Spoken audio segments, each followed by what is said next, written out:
Hi po, Maestro, at sa ating po mga minamahal na subscribers at viewers. Hello po sa inyo lahat.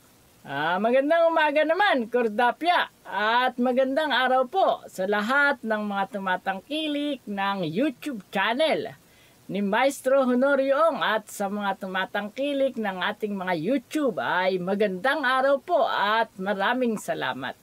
Kordapya, Yes po.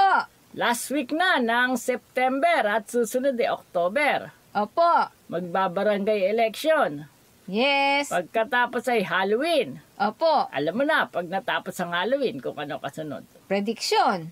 At Pasko na. Prediction 2024. Kaya anyayahan natin sila na manood ng ating mga serye hinggil sa prediction 2024. At alam mo rin, Kordapya, kung ano ang animal sign na iiral sa taong 2024. Wood Dragon, Maestro. Nadali mo, marunong ka na pala Yes. ng Chinese elemental astrology. Huwag mong hihiwalay yung elemental astrology ng mga Chinese dahil naniniwala sila na kung ano ang elementong iiral sa bawat taon ay bukod pa yung animal sign na iiral. Kaya kombinasyon lagi yan eh. Isang animal sign at isang elemento. At panood na nila yung ating prediction na episode number 1. Yes po, Maestro. Maliwanag na maliwanag. Mas magiging maunlad ang taong 2024 kung ikukumpara sa taong 2023 dahil ang wood na elementong iiral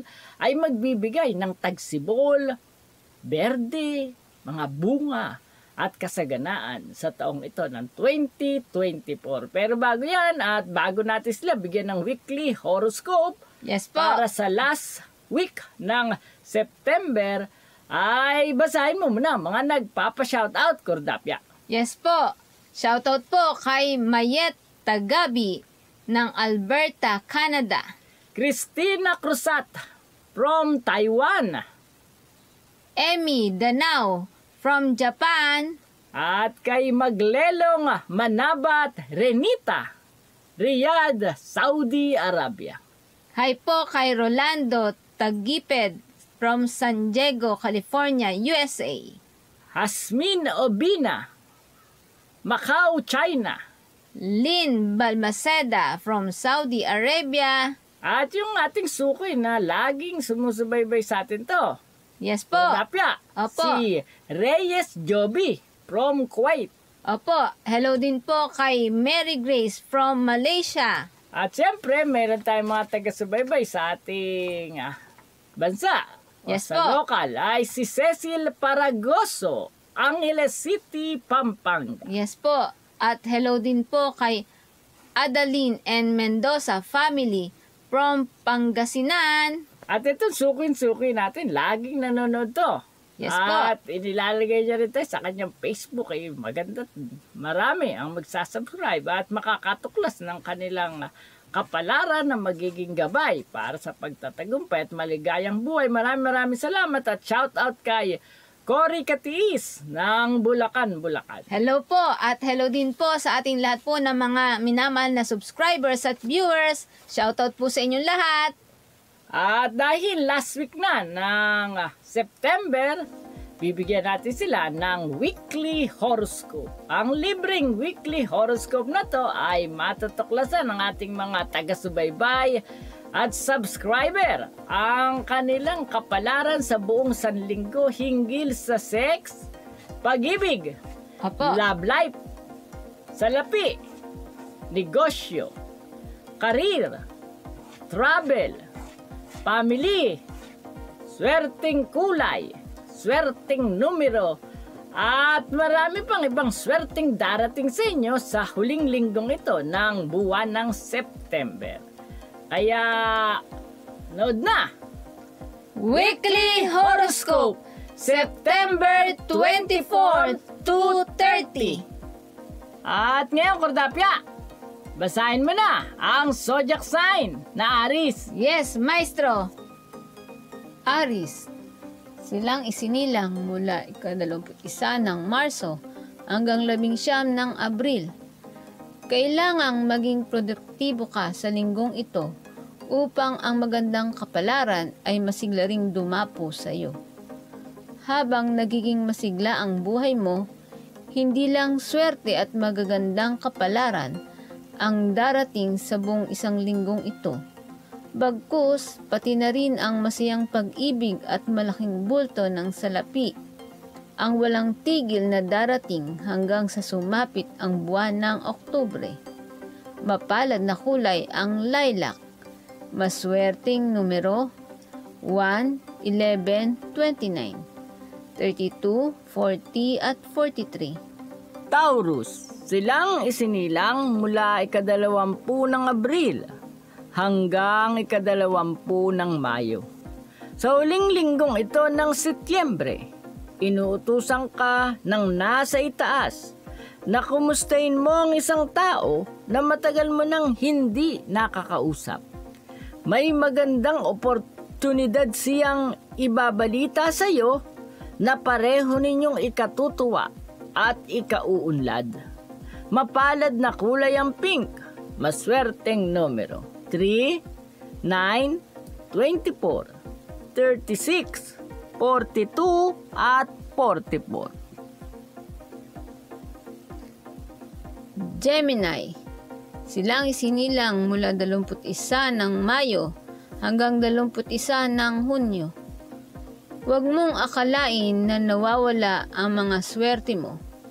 Bagkus ang totoo, kaya lang bumabagal ang galaw ng iyong sariling mundo ay dahil kumukuha muna ng malakas na buwelo ang iyong buenas na sa malapit na hinaharap ay totodo na ng husto.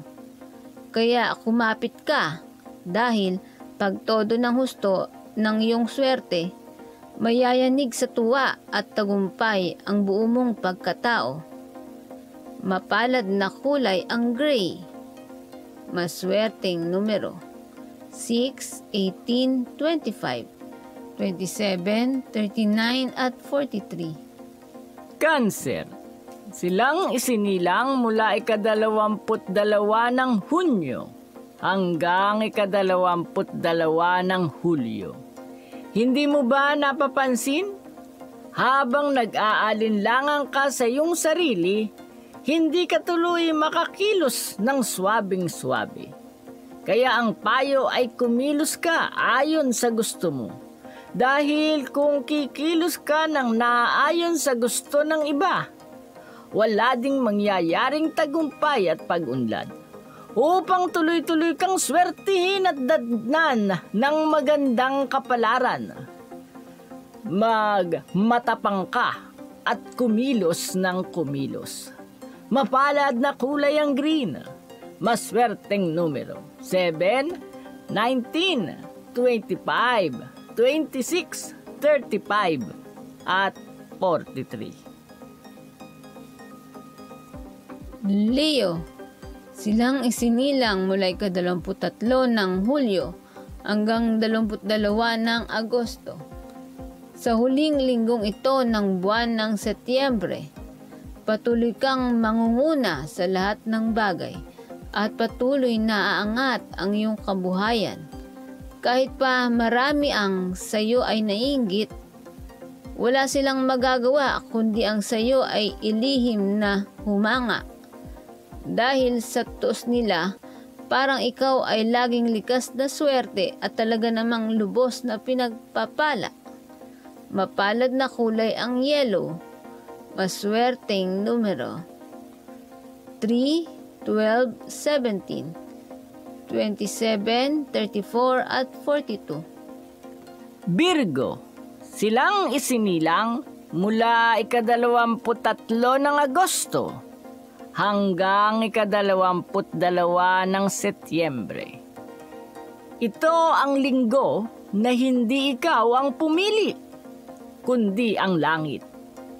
Kung naging swerte ka o kahit na di gaanong maswerte nitong nakaraan mong kaarawan, magugulat ka. Mas maraming biyaya at magagandang regalo ang ipagkakaloob siyo ng langit bago matapos ang buwang ito ng Setyembre. Hindi lang yon ang mangyayari. Sa buong buwan ng Oktubre, gugulating ka at yayanigin ng mas doble-dobling swerte pa at bonggang-bonggang mga pagpapala ang sunod-sunod na darating sa iyo na kung saan-saan talaga nanggagaling. Mapalad na kulay ang purple, maswerteng numero 1, 14, 22, 32, 37, at 42. Libra.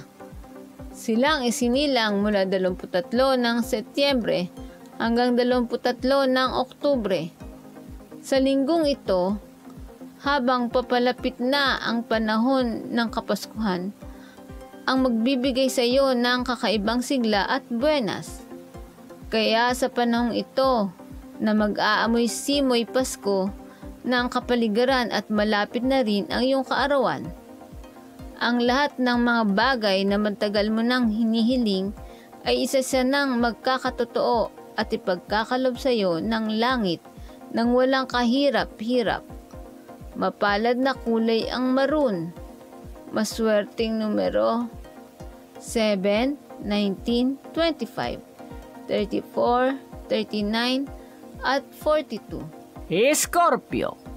Silang isinilang mula ika-24 ng Oktubre hanggang ika-21 ng Nobyembre. Sa huling linggong ito ng Setyembre, ito ang panahon na iyong pinakahihintay-hintay na kung kailan ay walang makahahadlang sa iyong mga kursunada. Maging ang mismong langit ay tali ang kamay at tikom ang bibig at makikiayon sa iyong kagustuhan. Kaya naman simula na ngayon, darating sa iyong harapan ang lahat ng swerte at magagandang kapalaran na noon mo pa pinapangarap at inaasam-asam. Mapalad na kulay ang red, maswerteng numero 7, 16, 23, 26, 35 at 43. Sagittarius. Silang sinilang mula ika-22 ng Nobyembre hanggang 21 ng Disyembre. Hindi ka dapat mapabilang sa mga taong pabago-bago ng isip at mga pangarap. Tapusin mo muna ang isa at saka ka lang mag-isip ng iba. Iba pa, kapag ganyan ka, tinatapos muna ang isa sa mga ambisyon at layunin mo sa buhay. Sa halip na kung saan-saan nagsusuot ang malikot na isipan. Sunod-sunod na swerte at magagandang kapalaran ang tuloy-tuloy na darating sa huling linggong ito ng buwan ng Setyembre hanggang sa dumating ang panahon ng Kapaskuhan sa buwan ng Disyembre ay marami pa ring anik-anik na swerteng darating. Mapalad na kulay ang blue, maswerteng numero 5, 18, 21, 27, 32, at 45. Capricorn. Silang isinilang mula ika-22 ng Disyembre hanggang ika-19 ng Enero.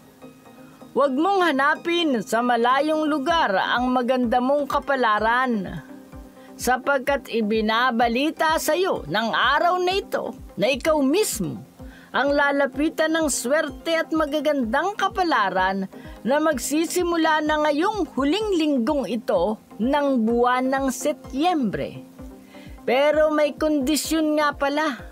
Ang kondisyon, huwag mong masyadong utusan ng utusan at dominahan ng dominahan ang iyong minamahal.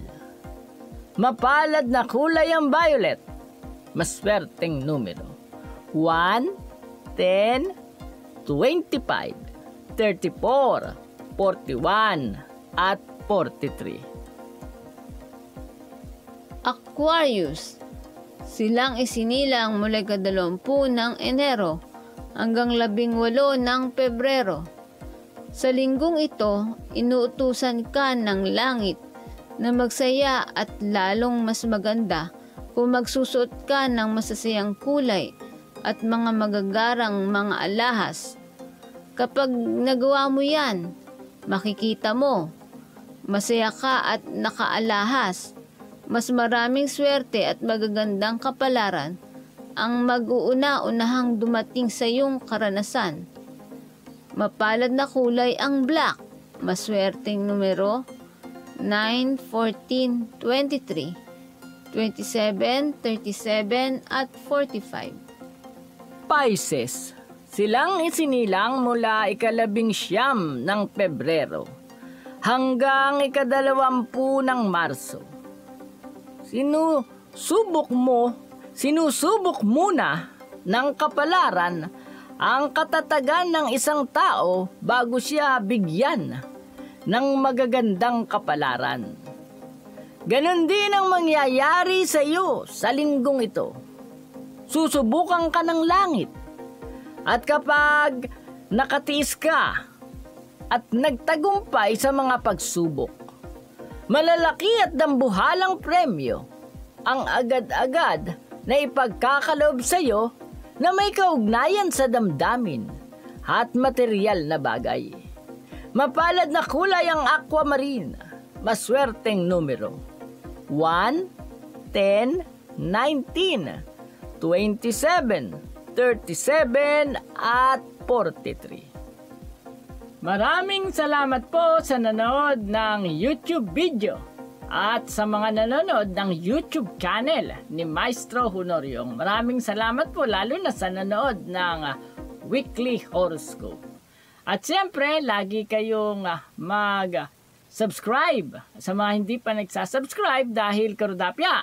Yes po. Sinimulan na natin ang Prediction 2024.